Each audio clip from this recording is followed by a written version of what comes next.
আসসালামু আলাইকুম। আমি আজকে আপনাদের সাথে ওয়ালিদ আহমেদ।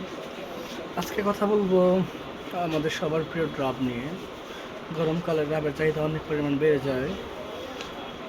লাস্ট কিছুদিন ধরে আমার দোকানের সামনে ডাব বিক্রি করে, তাই এই জন্য এই কথাটা মনে হলো। আপনার আমাদের গরমকালে পানি শূন্যতা পূরণের সবচেয়ে বড় মাধ্যম বা একটি বড় মাধ্যমের মধ্যে একটির মধ্যে হচ্ছে ডাব। ডাব শুধু পানি শূন্যতা পূরণ নয়, আমাদের শরীরে অনেক মিনারেলস পূরণ করে। বিশেষ করে আমাদের যাদের শরীর দুর্বল হয়ে যায়, শরীর ক্লান্ত হয়ে যায়, আমরা যারা ডাব খাই তাদের এই বিষয়টা ঠিক হয়ে যায়। ডাব প্রতিদিন একটি খাওয়া যাবে। আমাদের যাদের গ্যাসের সমস্যা আছে, ডাব খেলে গ্যাসের সমস্যা কমে, কিন্তু ডাবের ক্ষীর খেলে আবার গ্যাসের সমস্যা বাড়ে। যাদের আমাদের গরমের সময় বাথরুম নষ্ট হয়ে যায়, বাথরুম পাতলা হয়ে যায়, তাদের আবার ডাব খেলে ঠিক হয়, কারণ এটা পানি শূন্য থেকে হয়। ডাব শরীরের ক্লান্তি, বিশেষ করে আপনার রৌদ্রতে ঘুরলে বা ঘাম হয়, ঘামের ক্লান্তিটা ডাবে দূর করে। তাই আমরা যারা মোটামুটি একটু চলাফেরা করি, আশেপাশে যাই, সবাই প্রতিদিন একটা ডাব খাওয়া উচিত।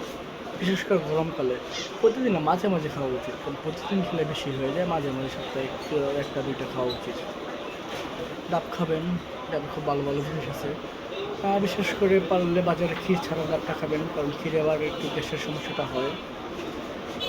জি, আজকে এই পর্যন্তই। ধন্যবাদ।